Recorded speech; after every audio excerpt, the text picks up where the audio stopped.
Exodus 12. The Passover and the Festival of Unleavened Bread. The Lord said to Moses and Aaron in Egypt, "This month is to be for you the first month of your year. Tell the whole community of Israel that on the 10th day of this month, each man is to take a lamb for his family, one for each household. If any household is too small for a whole lamb, they must share one with their nearest neighbor, having taken into account the number of people there are. You are to determine the amount of lamb needed in accordance with what each person will eat. The animals you choose must be year-old males without defect, and you may take them from the sheep or the goats. Take care of them until the 14th day of the month, when all the members of the community of Israel must slaughter them at twilight. Then you are to take some of the blood and put it on the sides and tops of the door frames of the houses where they eat the lambs. That same night they are to eat the meat roasted over the fire, along with bitter herbs and bread made without yeast. Do not eat the meat raw or boiled in water, but roast it over a fire with the head, legs, and internal organs. Do not leave any of it till morning. If some is left till morning, you must burn it. This is how you are to eat it: with your cloak tucked into your belt, your sandals on your feet, and your staff in your hand.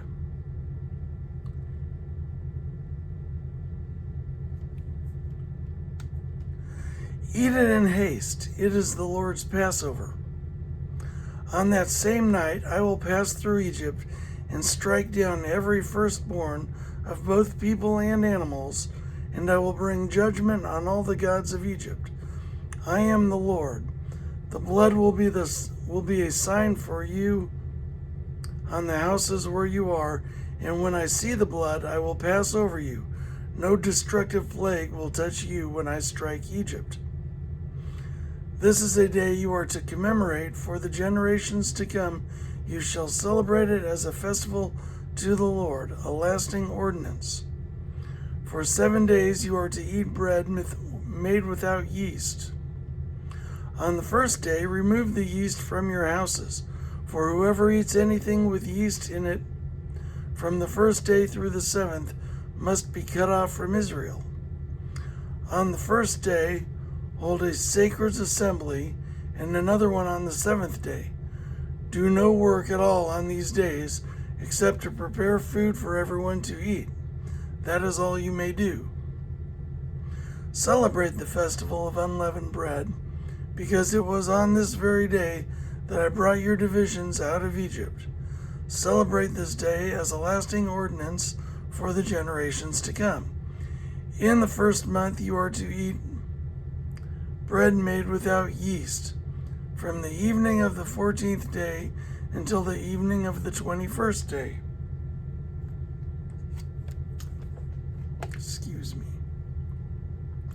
For 7 days no yeast is to be found in your houses, and anyone, whether foreigner or native born, who eats anything with yeast in it must be cut off from the community of Israel.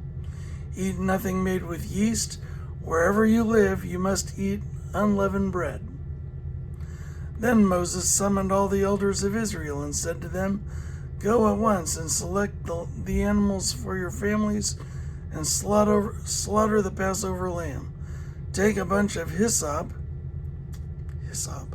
dip it into the blood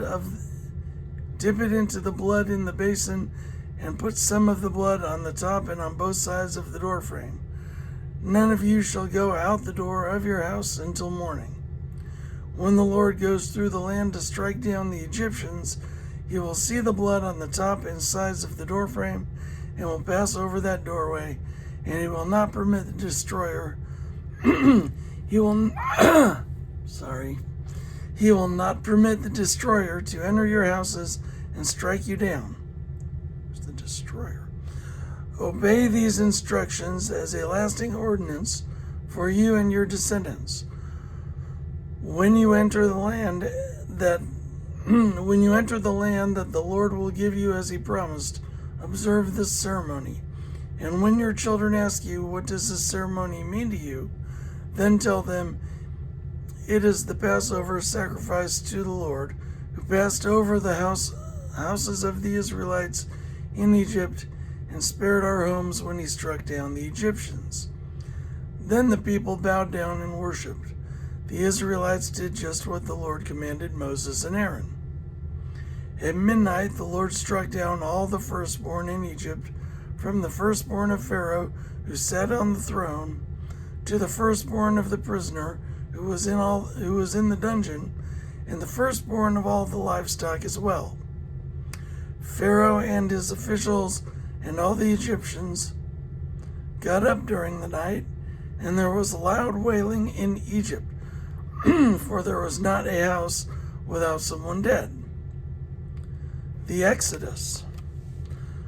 During that night, Pharaoh summoned Moses and Aaron and said, Up, leave my people, you and the Israelites. Go, worship the Lord as you have requested. Take your flocks and herds as you have said, and go, and also bless me. The Egyptians urged the people to hurry and leave the country, for otherwise, they said, we will all die. So the people took their dough before the yeast was added, and carried it on their shoulders in kneading troughs, wrapped in clothing. The Israelites did as Moses instructed, and asked the Egyptians for articles of silver and gold, and for clothing. The Lord had made the Egyptians favorably disposed toward the people, and they gave them what they asked for, so they plundered the Egyptians. The Israelites journeyed from Ramses to Succoth. There were about 600,000 men on foot, besides women and children. Many other people went up with them, and also large droves of livestock, both flocks and herds. With the dough the Israelites had brought from Egypt, they baked loaves of unleavened bread. The dough was without yeast because they had been driven out of Egypt, and they did not have time to prepare food for themselves. Now the length of time the Israelite people lived in Egypt was 430 years. At the end of the 430 years, to the very day, all the Lord's divisions left Egypt. Because the Lord kept vigil that night to bring them out of Egypt, on this night all the Israelites are to keep vigil to honor the Lord for the generations to come. Passover restrictions. The Lord said to Moses and Aaron, These are the regulations for the Passover meal. No foreigner may eat it. Any slave you have bought may eat it after you have circumcised him, but a temporary resident or hired worker may not eat it. It must be eaten inside the house. Take none of the meat outside the house. Do not break any of the bones. The whole community of Israel must celebrate it. A foreigner residing among you who wants to celebrate the Lord's Passover must have all the males in his household circumcised. Then he may take part like one born in the land. No uncircumcised male may eat it.